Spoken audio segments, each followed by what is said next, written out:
أعوذ بالله من الشيطان الرجيم بسم الله الرحمن الرحيم وصلى الله على نبينا محمد وعلى آله وصحبه أجمعين وبعد السلام عليكم ورحمة الله وبركاته.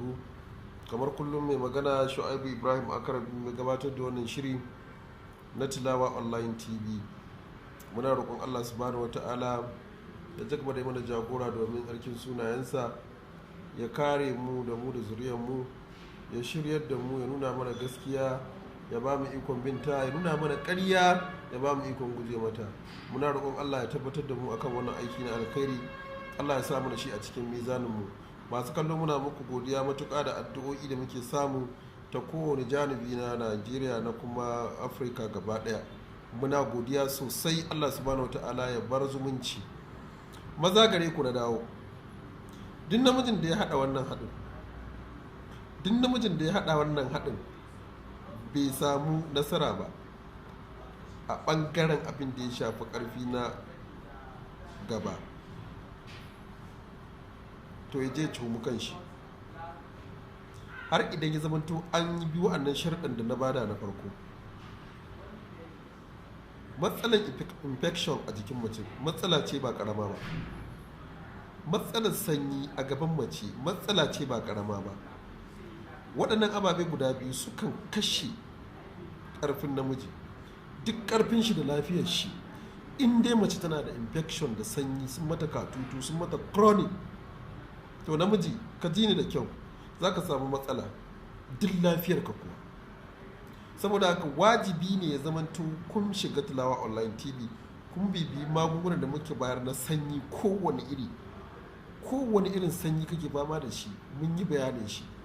Ku shiga ku samu wannan magungunan sanyin, ku ba matan ku su yi amfani da shi, kuma ku yi amfani da shi. To sannan ne fa idan muka baku magani na karfi na mazakuta da kuma jajircewa da dadewa ba a inzali ba da sauransu waye sannan fa wannan maganin zai muku amfani. Har in ka bi wancan matakin na bada wannan abin da na bada baka samu sauki ba, to dan uwa kai ta istighfari. Abu ne guda biyu zan bada, duk da na san abin da zan faɗa ba ko ina ake samun shi ba, amma za a iya nemo maka shi. In kana Afirka ne, duk inda kake za ka iya sa a nemo maka shi a Najeriya. Ni dai a Najeriya nake, kuma a nan nake ganin shi. In lokacin shi ya zo, don ina tunanin kamar yanzu ba lokacin shi ba ne, amma zan jefa bidiyo. In ta kama nan gaban ƙara faɗa zan ƙara faɗa. In kai amfani da wannan haɗi zai daɗe a jikinka, kamar yadda na ce mata haɗin kaza idan mace ta ci shi zai wata 3 zuwa 6 a jikinta tana amfani da shi. To haka wannan haɗi idan namiji ya yi magana ƙarfi da abin ga abu biyu za ka nema. Na farko, wutsiya ko azzakarin bunsuru, namijin akuya, azzakarin shi za ka sa a jawo maka shi gaba ɗaya. Ka samu mahauci ka bashi ku tsada, ka ce abin da kake so kenan, a jawo maka azzakarin bunsuru dan akuya gaba ɗaya, tun daga na jikin shi har wanda ya shiga cikin jikin shi, a zaro shi. za a gan shi kamar wani jijiya, a zaro ma shi gaba ɗaya. An zaro shi ka biya mahauci. Sannan muruci yana nan kamar rogo, ana saida shi, an fi samun shi da damuna, ban sani ba wasu guraren. To ɗanyen shi ba da faffe ba, ɗanyen muruci za a ɓare shi a yayyanka shi kamar doya, sai a ɗauko wancan azzakari na ɗan bunsuru a wanke shi a yi guggutsura shi ma, sai a haɗa da wannan muruci, a sa citta, a sa kanunfari, a sa mai, a sa kayan miya, a yi maka farfesu.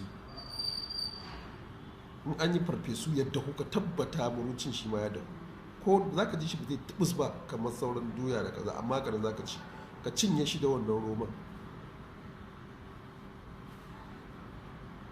don wa ka gwada abin da zan ce kenan, ka gwada alabashi. In ka gwada ka kira da kai mun bayani. In ka ci shi yau, kar ka ƙara ci sai ka yi sati guda, sai ka ƙara yin irin wannan haɗin. Sati 3 kawai za ka yi wannan satin, ka yi sati na sama, sati 3 ya ishe ka. Za ka kira da kai mun bayani. Allah ya datar da mu. Ka manta da subscribing da sharing da comment.